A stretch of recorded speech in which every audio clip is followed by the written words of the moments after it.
Good evening. Thank you all so much for being here. My name is Emily Summer. I am the book buyer here at East City Bookshop, and I'm delighted to see so many people here on a Tuesday night. We'd love to have you in the space, especially after hours. We are technically closed now, so it's a special event. If it is your first time, we welcome you especially.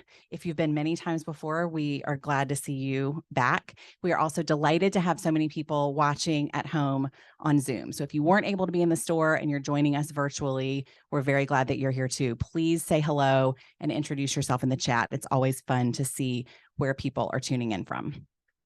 If it is your first time to the store, we encourage you to check out our website and our events calendar online. We have lots of events of this nature and many book clubs, all kinds of fun stuff. You can sign up for our e-newsletter, which comes once a week. We do not bombard you with that, and check out our social media as well.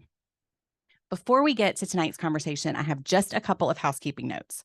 There will be a time for audience questions at the end of Walt and Dave's discussion, so hold your questions until they give you a signal for when it's time. We will also be taking questions from our friends on Zoom. My manager, Marianne, will be reading those aloud, so feel free to drop your questions there as well. Because we're a small enough space, we will not be miking audience questions. So if you do have a question, please speak up, and then we'll ask for Walt or Dave to repeat the question into the mic so that our friends who are watching at home can hear us as well. If you need a bathroom, those are upstairs past our cash register and our greeting cards. And most importantly, if you still need a copy or copies of You Are What You Watch, those are already signed and waiting for you upstairs as well. There'll be plenty of time to purchase those. So now for the reason that we're here. Walt Hickey writes Numlock News, a daily stat-based newsletter full of fascinating stories about everything from art heists to lost cities to MoviePass. He is a deputy editor at Insider, formerly the chief culture writer at 538, and happened to have won a 2022 Pulitzer Prize for illustrated reporting. Tonight, he's here with us to discuss You Are What You Watch, how movies and TV affect everything.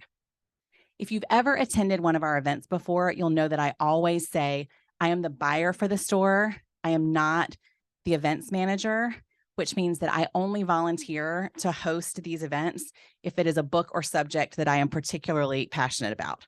And there is nothing I am more passionate about aside from books as movies and television. So we all know the power of TV and film to move us, to elicit emotions. But I can't wait to hear Walt talk more tonight about how its power extends to more tangible, measurable change as well. Not just emotional shifts, but societal and geopolitical shifts too. It's fascinating, an intersection of all my favorite things. In conversation with Walt tonight is Dave Levinthal, who leads Raw Stories Newsroom as editor-in-chief. Dave previously worked as deputy editor and senior Washington correspondent for Insider, and has also worked as an editor or reporter at the Center for Public Integrity, Politico, and the Dallas Morning News. Dave's work has been awarded the Goldsmith Prize, the Edward R. Murrow Award, an Eppie Award, and numerous others. His writing has appeared in publications like The Atlantic, Time Magazine, The Daily Beast, and Slate. Dave is based here in DC, and we're thrilled he agreed to join us as a conversation partner this evening. Walt and Dave, thank you so much for joining us tonight. Welcome. Over to you.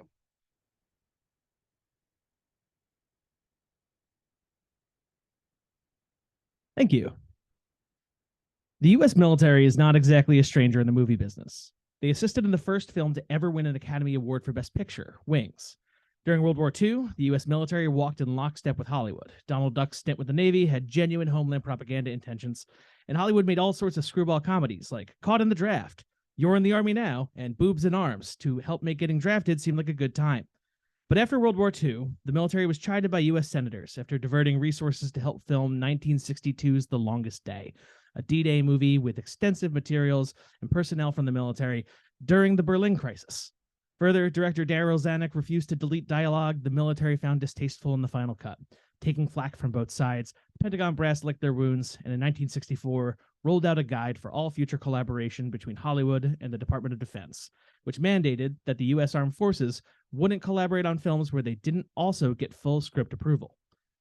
Given the Vietnam War and the politics of a rising tide of Hollywood directors, the U.S. military didn't end up collaborating on much for quite some time. And for 2 decades afterwards, the portrayal of the Pentagon was not particularly positive. They did help with the jingoistic John Wayne flick The Green Berets in 1968, but needless to say, they didn't collaborate with the makers of The Deer Hunter, Apocalypse Now, First Blood, or Full Metal Jacket. Then came Top Gun. In May 1984, Jerry Bruckheimer sent a script to the Navy about a thrilling story of modern fighter pilots. The request: planes are really expensive. Boy, would it be great if we could borrow some of yours. A November letter from John E. Horton, then the Pentagon's liaison with Hollywood, laid out the price. Generally, the reaction to the script is positive, with the belief that produce the care and interpretation as a positive patriotic film that you have stated you desire, the film could be beneficial to the Navy, he wrote. But there would have to be some changes. The love interest of Tom Cruise, the female, there's concern that she's also in the Navy. And could they change that? The hard drinking of the fighter pilots, could that be toned down? Also, here are 22 specific changes on specific pages that we would like to change. This wasn't the first bit of feedback, nor would it be the last. For instance, consider the nationality of the pilots flying the MiGs, Russian-made fighter jets. In the script, they're North Korean. A memo to the Public Affairs Office from W. Wallace O. Knowles, then the assistant for Korea, on it, the subject of Top Gun's movie scenario reads as follows.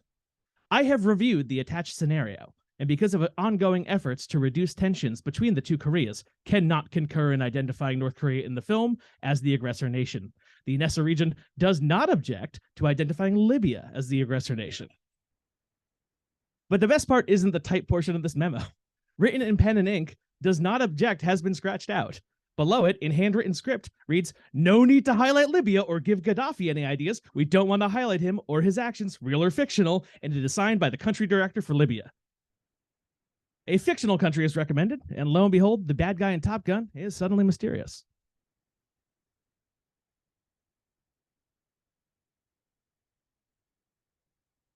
Well, if I know one thing about you, Walt, is that you can leap tall journalistic buildings in a single bound, and you are a true polymath of our time. And I think any casual reading of this book will bear that out in quick order. But every superhero has an origin story. And I want to read one thing back to you that you wrote in the book, which is, I am a data journalist because I saw Jurassic Park when I was a kid. I think that's a good question to start with, which is, how the heck did this happen? And the answer, I think, is going to be pretty important to why you wrote this book in the first place. Definitely, yeah. I wish I had like a different answer, like a radioactive spreadsheet bit me, but either way, it really comes to Jurassic Park because I was good at math when I was a kid, and typically media representations of people who are good at math are a lot more Professor Frink, are a lot more Egghead, a lot more that kind of stuff. And so it wasn't necessarily a thing that, you necessarily wanted to run headlong into. And then I saw Jurassic Park, and then I saw Jeff Goldblum essentially like move like a leopard through this film and be the most interesting person in every scene that he's in, be correct about Jurassic Park, which very few people, if you recall the film Jurassic Park, were correct about Jurassic Park. And basically just kind of demonstrate that this thing has utility. You can predict the future with it sometimes if you do it right, and it just kind of presented a very compelling role model. And so I ended up just kind of following through on this thing I was okay at, and majored in stats in college, and kind of the rest is history. So yeah. So we had plenty of go-arounds when we were working together at Insider about how to best help people understand numbers, and data is numbers, and I think data, it's fair to say, would be the protagonist of your book. Sure. A certain hero in your book, definitely a main character, but one challenge is, how do you make numbers relevant to people, and how do you make them real, and certainly how do you create good pictures with numbers? So take us through the process of taking those numbers, turning them into pictures, which, by the way, if you have not read this book, you will find some of the most sumptuous, stunning graphics that you will ever see in any book in this book. And how do you take those pictures and give them meaning? What's that process that you begin with when you start working through that process? Yeah. I love the idea that Data is the protagonist of my book because, like, you know, those old stories of movies where like the director and the lead actor do not get along, but you have to work together. Like, it's just like, it was a lot of, there was a ton of data work that went into the book. And part of the reason that I think that pop culture is such a like a really fun field to work with data in is that, like, you know, there's a history of how do we tell stories about economics using data. We have an entire department of the government that produces economic data that allows us to do that for a very long time. How do you tell stories about sports with data? We have had sports scores and records and baseball statistics for a very long time. We know where those things live. How do you tell stories about, you know, politics? You know, we have very good ways to aggregate polls, things like that. When it comes to data about pop culture, there's a barrier to entry that I think a lot of folks can be intimidated by, because even though, like, we have IMDb, an internet movie database, but it's not, you can't query it. It's not really a database. It's just kind of a website that has a lot of stuff. So it can be intimidating to kind of find it and wrangle it. But luckily in this project, I had a really amazing collaborator in Heather Jones. Heather, wave over. Heather did all the charts in the book, and they look amazing. And it was just a really kind of fun process to basically try to find out how to make this the most exciting thing to look at all times. If there was an opportunity to make a chart more interesting or an angle more compelling, we tried to do it. And essentially, the nice thing about pop culture is that people inherently find it very interesting. People go to the movies a lot. They like TV a lot. And so when you have a subject matter that people care already inherently about, you are able to meet them kind of where they are in a way that's very fun. So this is probably not a question I would ask you if we were, say, at a bookstore in Bismarck, North Dakota, but we're not. We're in Washington, D.C., so I think we can fairly ask this, which is, you mentioned some blockbusters, Jurassic Park, Top Gun, any of your favorite movies that was a big budget thing. Why do we have Gerald Ford to thank for those blockbusters? Yeah. And why do we have the Tax Reform Act of 1976 to thank for them as well? Yeah, this was one of my favorite stories in the book, and I think that this is a good craft for it too. So essentially, there's this idea in Hollywood that blockbusters started because of Jaws. In 1975, Jaws came out, made an enormous amount of money, and then after that, everybody was like, screw everything else. We're just going to keep on doing Jaws. We're going to do director is hired by the studio, actors are hired by the studio puts up a bunch of the money for it, and we try to release on a big weekend and have a good time with it. Whereas before that, you know, you had some of the more compelling days of you know, the 1970s and late 60s, where you had rather innovative directors who were making potentially small projects. And so Jaws is said to have killed all these. That is not entirely true, because a lot of the movies that you look at in the early 1970s were actually funded by tax evasion in an industrialized format. Essentially, people realized that the tax code allowed a person who made a lot of money to invest, let's say, $100,000 in a thing, and then use that $100,000 to get another $400,000 from a bank, and then invest that in a movie. And then from a tax perspective, they had just lost $500,000. And the advantage of this was that the marginal tax rate at the time were above 80%. And so if you were a dentist, say, and you wanted to not make as much money as you made on paper, you could just invest some money in a movie, and then all of a sudden you could save $500,000 of taxable income. And so a ton of movies were made this way. Like Carrie Fisher's first movie, Shampoo, was made this way. Dog Day Afternoon was made this way. Paramount had like 80% of their movies at one point that were just financed in this fashion. And then Congress kind of heard about that, and they were really not happy about that. And they heard about it in no small part because this was like on the cover of Business Week for a while as a thing rich guys should do. And so once you start getting the how-to guide on how to evade taxes by throwing money at directors, that's when the folks in this town get angry. And so all of a sudden, for the 1976 tax reform, they specifically called out oil rigs, which was also a way that you could do this, and movies as things that you could not do this inflated thing for. And as a result, all the money just went away. And so the only thing that was left in 1976 after this tax reform goes through is movies that look like Jaws, where it's a studio doing it. It's a fully funded thing. It's not an independent production. They didn't use financial leverage to try to make it happen. And so you see the blockbuster era emerging because of a law that Ford signed. So as you can all see here, the subtitle of the book is How Movies and TV Affect everything. So sticking with the obscure government legislation slash administration slash agency tip for a second, Social Security Administration data factors into your book in sort of an odd way. So we're going to do a little audience participation here for a second. And I am going to give you a baby name, okay? And you're going to shout out what movie or television show first comes to mind when you hear that name, okay? Yeah. We'll start easy. Anakin. Elsa. Luna. Xander. And for you elder millennials and baby Gen Xers in the crowd, Chandler. All of these names have something in common. They were not popular. And then suddenly they were. Yeah.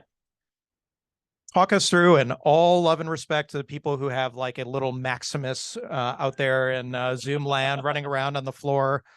But why do cultural touchstones of a TV and a movie sort have such a profound effect? And why do people do this? Yeah, this is one of my favorite parts of the book because there's kind of a string of these. In addition to baby names, we see similar effects with what kind of dog people adopt. After 101 Dalmatians comes out again in '92, all of a sudden, Dalmatians, pugs? Dalmatians become so there's also an effect with this beyond like Dalmatians becoming the 8th most popular dog in America. Even movies about how much it sucks to own this dog, like Beethoven, which is a movie about, man, this is a big animal that people should not own. It ruins my life. Even after Beethoven, people all of a sudden start getting a ton of St. Bernards. I don't know why. But like you also see it in travel. This has been an effect that has been tracked across all sorts of different places within the United States, within Europe. And it just, people want to go and be and see the places that they like when they see it on screen. And I think that sometimes we even underestimate how widespread a lot of this stuff is, that movies are seen by millions of people, and that exposure effect can resonate even if it only affects 0.01% of the folks, right? And it doesn't take a lot of parents who really dug Buffy to get a Xander pop in the Social Security Administration rankings. It was really some of the first stuff that I found on this, and I think that the volume of this that I found was some of the most encouraging when it came to really understanding the very thesis of the book, where it was as simple stuff as like sports getting more popular after featured in a film. One of the earliest studies that I saw when I was looking into this was USA Archery essentially was wondering why they were getting a lot of young women joining. And so they polled them and they were like, why do you do this? Because traditionally the recruitment base for professional archery tended to come from bow hunting and skewed significantly male. And what they ended up finding was that a lot of these young girls were citing Katniss Everdeen as, wow, that's a really cool thing that I saw on a screen and I would like to do that professionally. And they were like, okay, sure, go. Or they were citing like Princess Merida from Brave. We had a lot of bow and arrow movies in a row. It was pretty fun. But it was just really compelling to see just how even incidental elements of films like names and dogs and sports and activities really send immediate reverberations across the world. Well, you'll talk to some people of a certain age, and they'll be like, well, when I grew up, we had ABC and NBC and CBS and maybe PBS and one other random channel. And that was it. Those were their TV stations. And if they want to go see a movie, well, it's pretty much one way to do that. It was go to the movie theater. But yet, what it sounds like you're saying is that people still sort of gravitate toward a certain thing that can be literate across generations, or people can be literate about a certain movie or about a certain topic across generations. Have we gotten to the point where things are so watered down that that's not as possible as it used to be? Or are you saying that, no, actually pop culture is such a cultural force still in a way that will allow people to have commonalities through their experience with it? Yeah, I'm a little bit more skeptical of the demise of the monoculture than I think other culture writers are at times. Also, just because I think that the area that we're comparing to was also kind of before I was even born. Like, I think the time when the only thing on television was Cheers. You're talking like the 90s and like, sure. But since the 2000s, we've had a lot of different ways to consume content. We've seen a lot of different, like books in particular have been ways to reach people that can reach a lot more people than I think folks give it credit for. Even though box offices like we've had record box offices for the past several years, and it's not just because of inflation a lot of the time. Even on television, where it has gotten significantly more fragmented, I think that you're seeing potentially just more different forms of stuff that could never have been made in the 90s start all of a sudden getting an audience. And even though if we can't all talk about like what the episode of Friends last night was, there's still like you'll find what shows you watch with people and be able to connect with them on a certain level from that. I also think that, like, you know, even with the rise of digital media and digital culture, hasn't undermined that in the slightest. I think one of my favorite chapters of the book, that, and we can talk about this potentially later if it comes up, is related to what making pop culture does to people. And one of the most compelling studies that I looked at that was how writing fan fiction affects people who write fan fiction. And the answer, the short answer is that it really materially increases their ability to write in a very short amount of time, because they're writing about something that they're so passionate about, which is oftentimes a mainstream media property. So even if it's not necessarily the main thing on NBC right now, a show like Sherlock, which is from the United Kingdom and just was an import to the United States, can have enormous resonance to people who consume it. Stick with fan fiction for a second. Sure. What is the benefit of it when people do it? Yeah, and is there a benefit to the movies and the television shows themselves? Totally. So I'll start with fan fiction and just kind of making stuff in general, which is that the data is rather consistent that when you make stuff or doodle or just idly create art, that does very significantly positive things for your body. It reduces cortisol. There's a whole reason that we have art therapy. It is a good thing to do that. When it comes to the fan fiction stuff in particular, I think a lot of it comes down to just improving at writing is just getting pages down. And I think that there's a perception that those pages need to be talking about the Scarlet Letter. Whereas if you're writing stuff about, Sherlock and Watson, then you're still getting pages down. And more importantly, you're in a community, and the community wants to read you, gives you feedback. Even if you're rather amateurish, they'll still say, this was great, thanks for writing, or here's ways to improve. And what these researchers out of the University of Washington essentially found was that distributed mentoring has a really profound effect. And you're talking on the order of within a few editions or a few, amounts of comments, you're talking grade levels leaped in when it comes to writing ability. And we've never had the ability to study this before, because, you can't just kind of figure out what J.R.R. Tolkien was messing around with when he was first teaching himself how to write.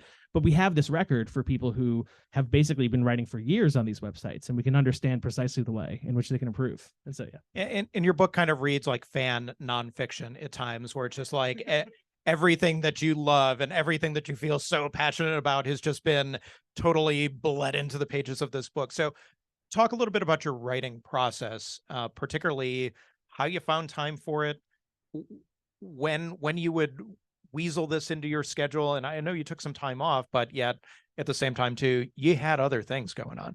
Yeah, it was exciting. I definitely recommend having a newsletter, a job, and a book at the same time. It was really great.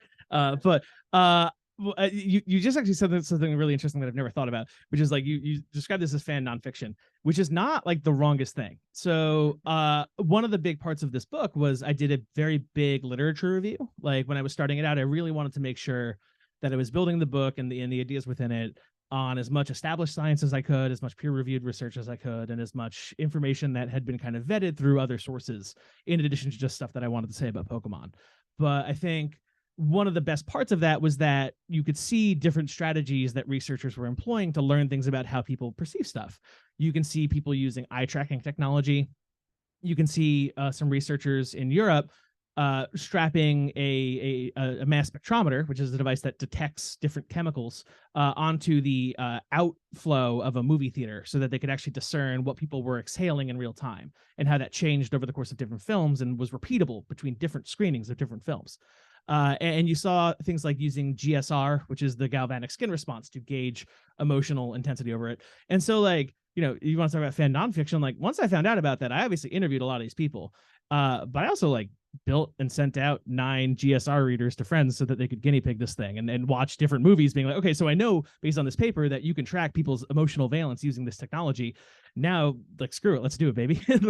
I built eye tracking goggles using this very cool open source tech that I made my friends watch scenes from Star Wars, and then I was able to track where their eyeballs were, the same way that they do in the actual peer reviewed research. Of course you did that. Yeah. I know, like it didn't, like, again, because when you do scientific stuff, sometimes it doesn't work out necessarily. But like, I literally like mailed my blood to a laboratory after painting to see if my cortisol went down, and the answer was I didn't get the good enough blood test to figure that out. But like, yeah, like, you know, you have to kind of have fun with it, and so I would say like a lot of it definitely was like, you know, with any kind of this stuff, you're always standing on the shoulders of giants, and there's been so much cool research done by the pros in this stuff that having an opportunity to more directly answer questions that I have using what they've discovered was a really fun part of the book. Well, now that we've gone full scientific and biomedical on the situation, we might as well go straight to the final frontier, which your book deals with in a major way. Obviously, it's dealing with data. We are not talking about the lieutenant commander of the USS Enterprise D, at least in this particular situation. But you talked about the 1950s when sci-fi movies were really coming to the foray. We had this little thing called the space race that was going to be coming up, but this is before that. And I was taken, hoping you can enlighten everyone on this idea that before Kennedy said anything about putting a man on the moon by the end of the decade, before we even sent a satellite up into orbit, say nothing about putting a person up into orbit, people were so skeptical in the United States that we would ever get to the moon. Then these movies came out. Talk about what happened. Yeah, it was a really fun kind of adventure through history, because I think a lot of times history gets parsed through your various different biases about how it went down. But I was speaking to a NASA historian named Roger Lawness, who really kind of opened up like, hey, this was not always a foregone conclusion. And there's this organization that some of these folks in this town may have heard of called Gallup that polls people. And Gallup would poll people, you know, throughout the early 1950s through on the 60s. Do you think it's possible that we will send a human to the moon within 20 years, within the end of the century, things like that?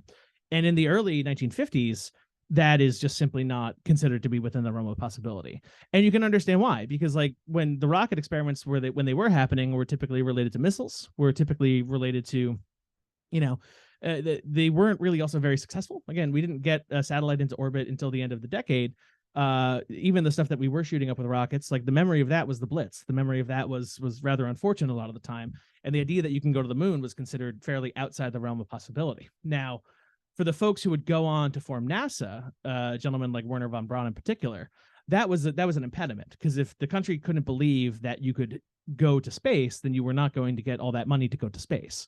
And so what eventually followed from that was a fairly kind of dedicated guerrilla media campaign from a lot of the folks who were working in early rocketry. Braun in particular is a really good example of this. The first thing that happens is that Collier's magazine, which at the time had circulations into, it was one of the most popular magazines in the country at that time. Millions of people read it. There was a writer there who was like, okay, let's hear him out. Like, let's see, how would we get to space? And they had really lovely illustrations of how one would do that, what a space station would look like, the manner in which you would get to the moon and back. And they ran issues about this all throughout the mid 1950s. And then all of a sudden, when, you know, Gallup starts polling the country again about it, they're like, oh, we actually think that this is a little bit more popular. We don't think it's possible. Like, the majority do not think it's going to happen soon, but we think it's a little more possible. And then Walt Disney reads these magazines and he's like, this rules. Because Walt Disney was a really interesting guy for a lot of reasons, but like one of them is that he was very into futurism well before that was really a thing. The entire concept of Epcot was kind of maddening originally for a lot of reasons, but like Tomorrowland is a part of Disneyland for a reason, which is that he genuinely had aspirational visions for technology. And he basically gets Wernher von Braun is like, hey man, you want to come on television? And at the time, Disneyland, the TV show, was a very big spotlight on ABC detailing what the Disney company was up to. And they did a number of specials, literally documentaries, almost how you would expect, like either animated or otherwise, of how we would get to space and how we would do that. And even before we're really launching stuff at any clip or even have any satellites in space, period, all of a sudden, thanks to this campaign from Disney, thanks to this Collier series that went on throughout the decade, now people are suddenly like, yeah, no, we'll get there within 20 years or so. And then they get there within 10. So we're talking about going back to the moon now. Do you see pop culture? Do you see movies, TV, literature having an effect on, hey, maybe we are going to get to the moon again? For many of us, for the first times in our lives, we're going to get to see somebody land on the moon, maybe to Mars, to beyond. What are you seeing in that regard? Yeah, this is a really good question. I think, like, you know, there was an Academy Award nominated film that made a notion of money directed by Ridley Scott called The Martian that adapted a very successful book in the same regard by Andy Weir. And that did kind of what like Collier's did when it came to like, okay, how would we do this? How would we get people there? And then when they were there, how would they survive? And if something went wrong, like the book is the crux of that. It basically takes a very serious argument of like, how do we keep things alive at that kind of distance?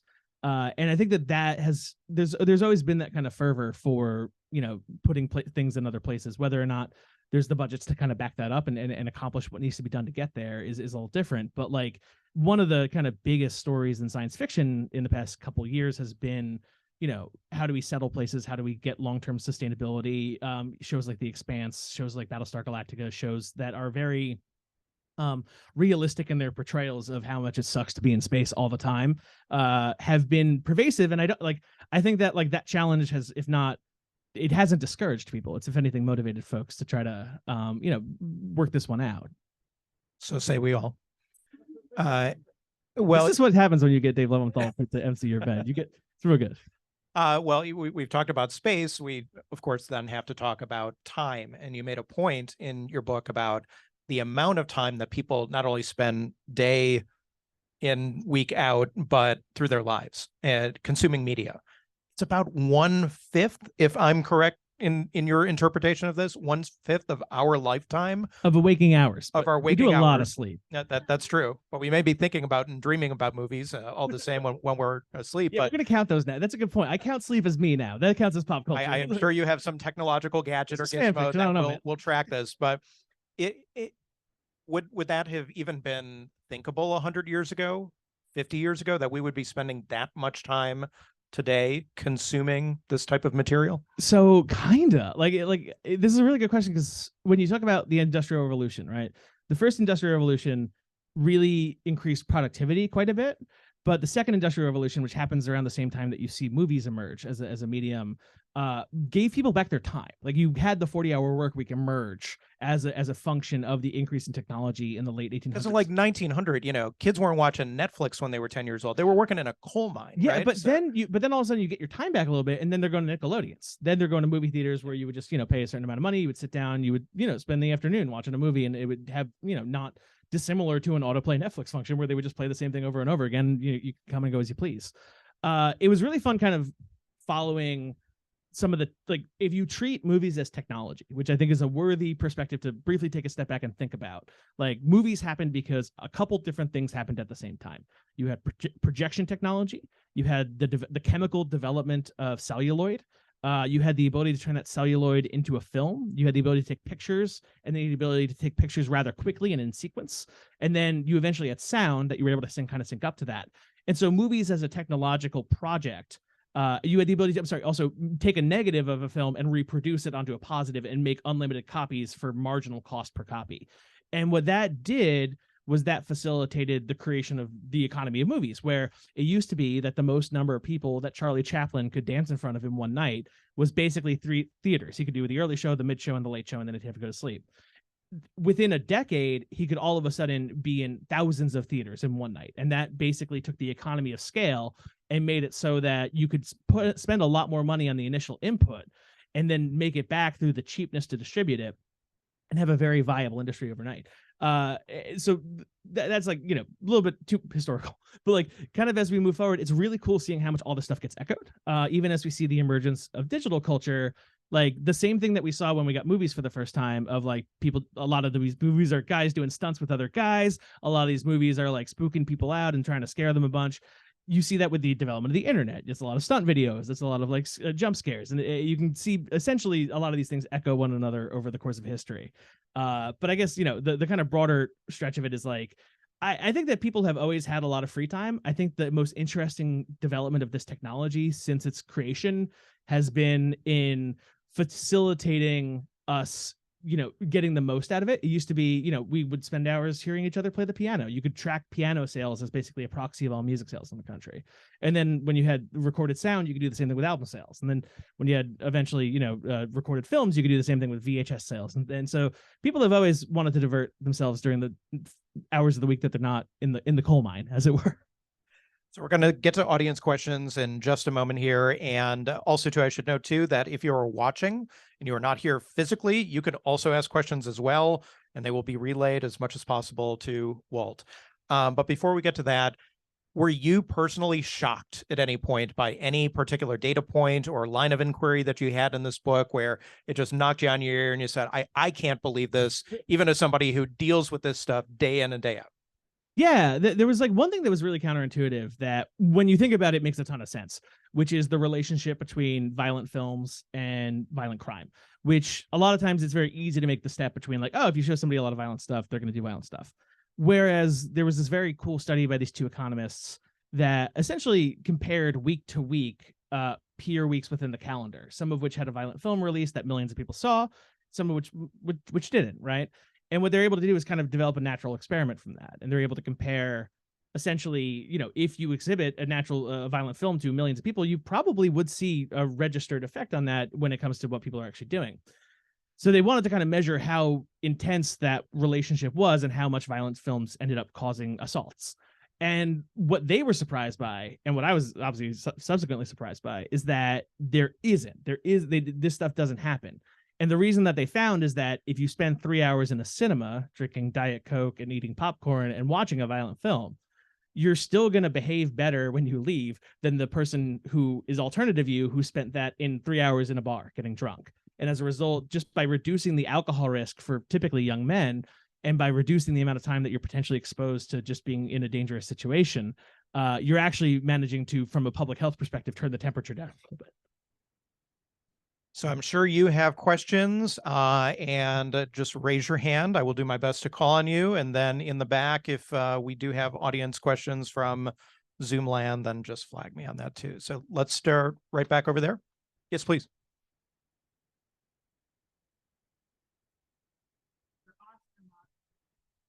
Yeah.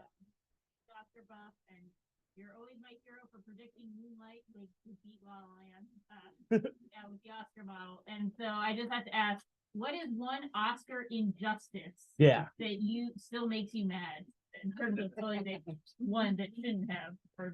Yeah. And we'll just repeat the question just for those watching from afar. What is an Oscar injustice that I will never get over?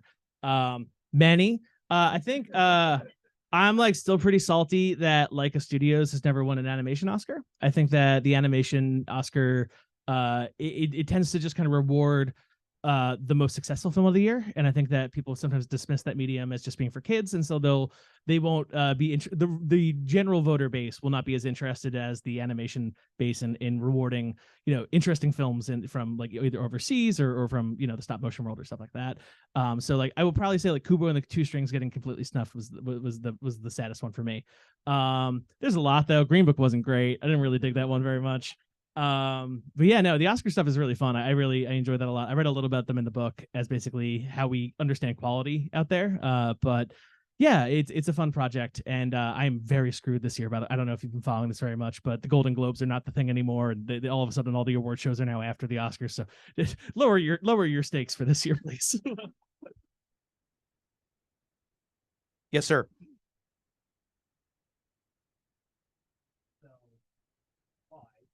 Also, to what extent can you draw a straight line from the tax evasion stuff to Hollywood accounting? And how long can Hollywood accounting keep going? Yeah, the question is related to Hollywood accounting, which is the practice by which Hollywood studios can kind of undervalue the assets that they have to either screw the artist who contributed to them out of royalties or get significant tax benefits. And I think that we've seen this to, like, you know, Warner Brothers attempting to kill the Wile E. Coyote movie like 2 days ago. Like, the thing is that these are fundamentally businesses. There's some kind of elements of this that kind of come to mind in particular of how, like, you know, the accounting element of it is very, very interesting. For a broader audience, though, I think the Hollywood incentive structure is one of, I think, the most interesting things, which is that there's this belief that Hollywood's main incentive and their primary goal is to make money. And this is not right. It's close, but it's not right. Hollywood's big goal is to not lose money.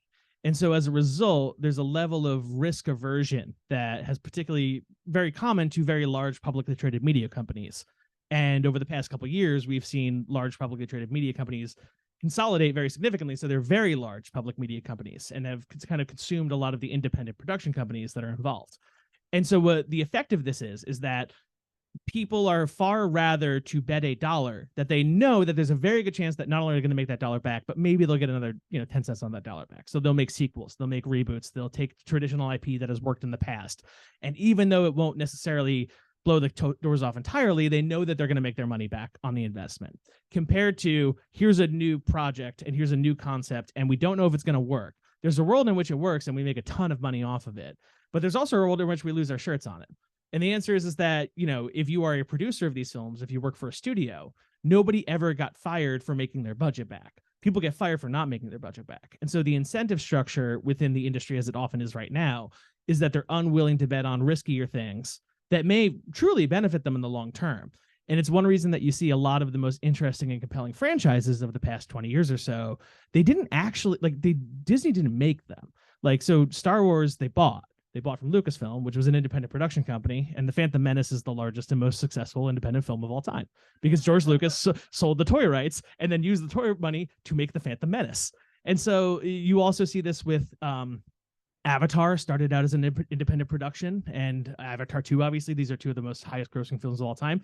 The MCU was literally like Marvel, which was an independent company at the time, taking out a loan that it could not repay, and then making 3 films on the money of that. And then once Iron Man made its money back, they were like, okay, cool, now Disney will buy us. And so it's always been outsiders who tend to, or outside companies or people willing to take a risk. Even like Lord of the Rings movies were kind of produced in this manner, that produce the exciting new content, and then they get bought by the biggies who could then handle this extremely conservatively and don't take any risks anymore. And so with Hollywood accounting, there's a lot going on there, but the biggest flag for Hollywood in general is that there's the incentive to innovate and take risks and gamble is not what it used to be, and that's going to cause them problems. Questions from the right, sir.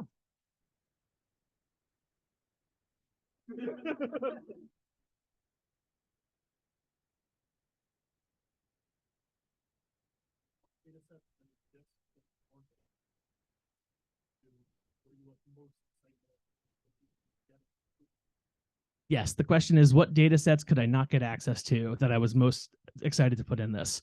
I was really happy with the data sets that I got. I think that I was most frustrated when I had to pay a bunch of money for them, but it was worth it. The Billboard data is more expensive than you think. I don't love that. But I was extremely excited by some of the DoD data that was obtained by this researcher who has just been studying the relationship of the Pentagon to the film industry forever. And they just have cool stuff. If you email people, they will email you their cool stuff. And that is a very fun thing about this kind of thing. I'm trying to think. Yeah, it's hard to kind of think of a thing that I couldn't get. I was trying to I feel pretty good about what I got. Yeah, I think that there's if anything, I was unhappy about the incompleteness of some sets. IMDb, and this is not IMDb is one of a true jewel. It is an asset that really is a fantastic thing. It's kind of wild that Amazon decided to buy an internet forum and it worked out, but that's really what it is. And it just it's structured in a way that it is always incomplete in a way that it doesn't always acknowledge. And so I tried to and failed to figure out. I wanted to figure out what is secretly the most Canadian movie ever made. Just one that was just full of Canadians that was an American studio, but just Canadian. And the thought and my theory was it probably comes from the Lorne Michaels-averse, because that's a world in which there's a lot of American performers who are Canadian.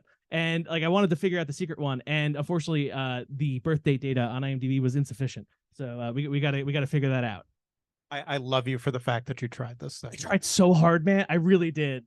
Heather can vouch for this. I really looked for it. You had a question, and then I haven't forgotten about the side of the room, so we'll go right back. Yep, absolutely.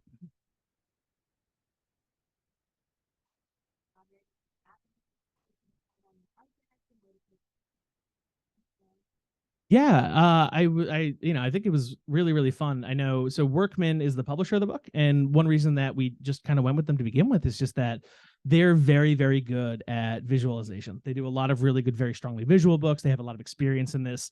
The editorial, they just have the production structure to understand here's where this stuff needs to get made and printed to look as good as it can.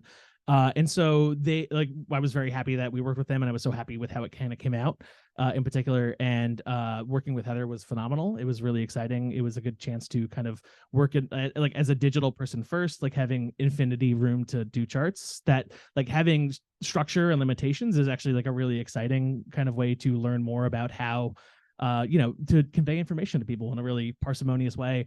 If you don't have a rollover that can give a tooltip that can say something, how do you express what a cool thing is? And so I don't know, it was challenging, but like in like the way that like in a rewarding way, I would say. It definitely kind of forced me to try new things, and I think it kind of pushed us all to make the best book that we could. And yeah, I don't know, it was a lot of fun. So let's take a couple of audience questions, then we'll hang a left.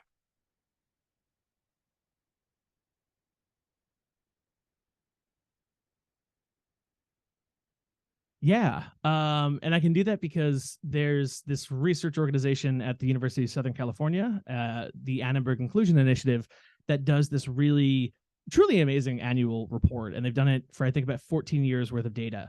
And what they do is they take the top 100 grossing films of the year, and then they deploy an army of undergraduates and volunteers and grad students to watch every film, figure out every speaking character, and then figure out demographic information about that character and how they present on film, including their race, their gender, their sexuality, if there's an element of that presented. And so a lot of the research in the book, and a lot of like what actually got me interested in pop culture and data to begin with, came from the the representation element of it, just because that was some of kind of the most provocative and interesting data earliest on, and where some of the most compelling actual research had been done. And so to that end, like it is improving very significantly and improving very quickly. I think it is obviously also you can see it in different mediums more than others. I think you traditionally see the movies that like movies as a medium are, I think, a little bit more conservative than books as a medium, for instance, and comic books in particular as a medium. I think independent production on these kind of things and the barrier to get past independent production and how a product that is independently produced can compete with a corporate produced product is an element of that, like an independent film versus a studio film, compared to say like an independent comic versus a big two comic. It's a lot easier to compete in the comic space for independence than it is for film, so to speak. And so it really depends on the manner in which you're putting the stuff out there. I think on television, you've seen a little bit of growth, but nothing extremely exciting. I think a lot of the perception of how these things change and how quickly they move, it was a lot of talk for a while, and we're seeing some of it manifest. But I would definitely recommend, if this is a topic that interests you, the Annenberg Inclusion Initiative, beyond the stuff of their work that I featured in the book, really does phenomenal stuff about this, and their group to watch on that. What the author's thought is, as certain shows like Soup, which didn't have the biggest audience until it hit streaming. Is there any sort of research about why certain shows seem to hit when it goes to streaming that it didn't have in its original run, especially when there are so many original streaming shows that are competing against? Yes, and I need to remember to read the question back, which is that Suits did real good this summer. Is there any kind of indication of what works particularly well in streaming versus others? It's interesting to watch a lot of shows get a second life on streaming. I think that it's very exciting and very good, and I think it gives people a chance to, like, I kind of come to my perspective on streaming in general is that it is a terrible business model that the pursuit of which has almost destroyed Hollywood entirely.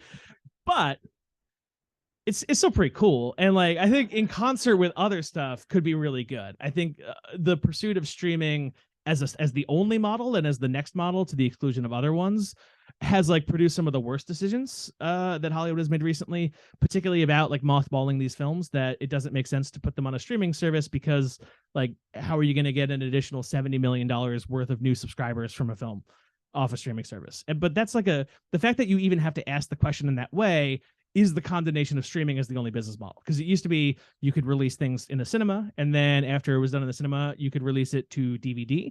And then after it was done with DVD, you could sell it to HBO, home box office. And then after it was done with home box office, you could release it to TNT. And then hypothetically, you could then release it and sell the rights to streaming again. And the pursuit, unfortunately, has been screw everything in the middle here. And sometimes this guy too, we're just going to do streaming. And it's kind of killing the golden goose. And as terms of what does well on streaming, I think it's films and television that maybe didn't have an opportunity to find the audience that they originally did, or films and television that, like, Suits has kind of gone on to have someone rather famous, I think, involved with the production, and I can understand how that may or may not have compelled some people to watch the film or show rather. And so it gives things a second life, but again, like, it just kind of comes down to when you hit, and sometimes you make a thing that people aren't quite ready for yet. Sir. So information and how it influences so I'm wondering how did creating the book, how's it changed? Yeah, the question is, how did the book, the last chapter addresses kind of people who make content, and the question is, how did the book affect how I consume it? In a couple different ways. I would say the biggest one is that there was a finding that I found that really, when they studied how people watch shows and enjoy shows and their reported enjoyment of different shows, they found that shows really actually benefited from a commercial break. And I know that sounds counterintuitive, but people evaluated the quality of a show better when it was interrupted by a commercial. And part of that is that your brain gets kind of used to stuff. It's just a feature that brains have. And so if anytime they interrupt that, and that could be like a subplot, or that could be a commercial break, advertising tied, that's a good thing because it gives your brain a new look, and then you return back to the original plot, and you can kind of come back in with fresher eyes, and your body enjoys that, your brain enjoys that more. It's a better experience for it. So the argument from them is like streaming, like not streaming rather, but binge is bad. Like binge is actually a way to not enjoy a thing as much as you otherwise would if you had just kind of taken your time with it, or broken it up a little bit, or been slower with it. And I have like taken that to heart. So like I don't binge watch stuff anymore. I absolutely binge watch stuff, but I alternate between shows when I do a binge watch, so that I'm kind of building in breaks between a drama that I'm watching and then some anime, and then a drama that I'm watching. And so like you give it yourself a chance to not get used to a thing. And I think I enjoy stuff more. I don't know. It's always tough to kind of look inside to figure that out. But I would say that that's the kind of like, if there's a like advice for you, it's definitely like, yeah, binge watching doesn't give the stuff that you're watching justice. And that's only a problem because the streaming services like have made that the main thing that they evaluate success on. Do people binge watch this? And so it just kind of complicates, I think, some of our way to enjoy art that is not being consumed in the manner in which it ought to. So I'm going to look at your watch here, and we've got about 5 minutes left. So let's get about 2 or 3 more questions. 1, 2, 3, 4, maybe. Let's start over here and go ahead. So, like, we all know economic models always right. Like, is there anything to pop culture forecasting that is similar to other types of data forecasting? Is there other pitfalls that they don't have? Yeah, the question is related to forecasting. The questioner remarks that obviously all economic forecasts and political forecasts are right. Are there any differences with the pop culture forecasting? Yeah, I'm like, I think that the nice thing about it is that pop culture forecasting doesn't have the pretensions that those other ones do at times. And like typically the good thing about forecasting is it sets an expectation and a baseline that can be beat or missed. And that'll kind of allow you to evaluate like, oh, this thing is actually, maybe we misunderstood the potential audience of this. And then that will allow you to revise your broader worldview about how it works. That's like, when I do the Oscar forecasting, a lot of it's just like, I just want to understand this weird group, because there are like, couple thousand people who decide a very big thing, and they deliberately keep this group secret. And it's like kind of a nice little puzzle. Like it's a little fun one to solve. And so, even when we get it wrong, we can understand more about the nuances and tastes of this thing. And I think that that's like the nice thing about where pop culture forecasting is, which is that there's nobody who's actually good at predicting. Like every couple of years, there's a company that comes out that's like, we figured out how to use algorithms to make movies, and they always suck and they always fail and they're real bad. That's why we got all those like Hunger Games knockoffs after the Hunger Games that made like $3. It was great. But so like I think that like, the nice thing about it is that it is rather unpretentious at this point, and that there are no delusions about that we actually know what's going to happen next. Go for it. I think a journalist telling information, I think of room, and I think the ticker that they have, and it's like a green. From a data journalism perspective, and more from the perspective of somebody who's done a newsletter for many years, how do you get your information, your knowledge, and is it always the same source? Yeah. The question is, as a person who's done newsletters and newsroom stuff, how do I get my knowledge? This could be fun just to say the For You page of Twitter. No, I do not do no, it's the worst place. So I built, there's a lot of, I have a list of people who I like trust on different topics that I follow them in specific. I actually unfollowed all publications like years ago, and I only follow the people at those publications, which is my like secret to actually enjoying the internet. And It's been great. Audience development hates him, but like it's really good. And then the other thing is that my favorite kind of website, which if you're a reader of the newsletter, you're probably familiar with these, is a website that really does one thing. Like one of my favorite websites on the entire internet is called Hackeye, and Hackeye magazine publishes basically one article a day, and they only care about coastlines and like stuff near a coastline or stuff off the coast, and it's just like that kind of strip. And they get one really good article a day about it, and they know exactly what they're doing. And that is like the perfect website for me. It's just like a very competent, direct, like they're not trying to get over their skis or do something weird. They're not trying to hit a general audience that is constantly shifting around. They just kind of, they have one thing and they're good at it and they keep at it. And I have like, probably over the course of years, I figured about like 20 of them that are really good. And so those are the ones that I kind of follow. And I know you spend 5 hours a day on Raw Story too. 5 hours a day on Raw Story minimum. We had a question over here. No, sir, go ahead. No judgment. What is my favorite tool for working through data? This is great. I would say that I do probably about like 60% of my work just in Excel, and I probably do the other 40% in Python. And the reason that I feel very confident saying that is that like data analysis and data journalism are two very different things. Data journalism, whatever you're conveying, you need to convey in a way that an actual general audience will consume. And you have an obligation essentially as data journalists to reach as many people as you conceivably can while still honoring the work that you're doing.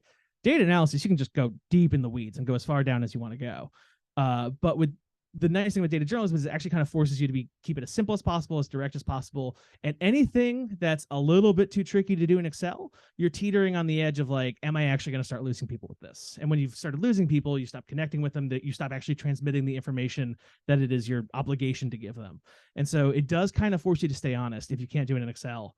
And you can get some gnarly stuff in Excel, to be clear. But like, I would say that like anything that is like putting a little bit too much sophistication on it is like great data analysis, but not doing the journalism that I'm trying to do. So one more question, and then we'll go sign some books.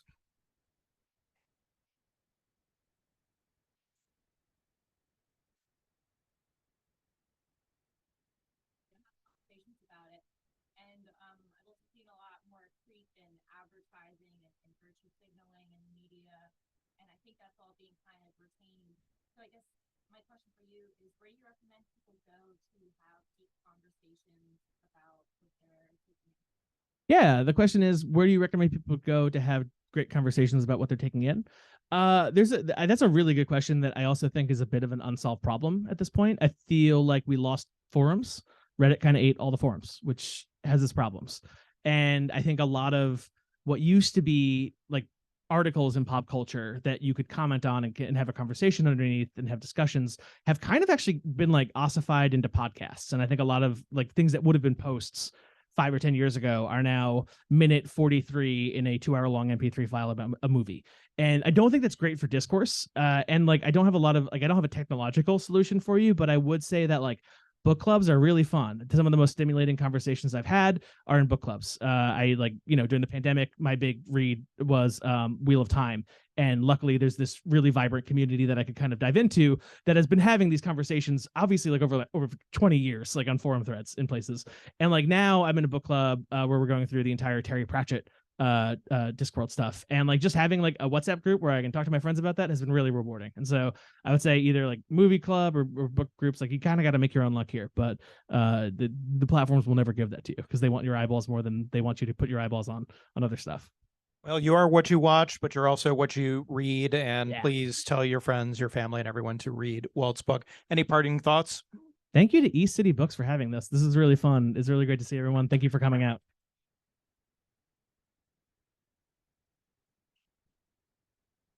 Walt and Dave, thank you so much. That was fascinating. I'm going to try not to binge watch, but I can't promise because they do make it so easy. So thank you again to Walt and Dave. Thank you to all of you. We'll take a brief little break. You have time to go buy additional copies of the book if you would like to, and we will get set up with a table for the personalization line. Before you line up for that, we would love it if you would help us stack our chairs back up if possible. We will be around to help you fold them and stick them against the wall, but that'll give us room for the personalization. So thank you all again. Thank you for being with us. Thanks.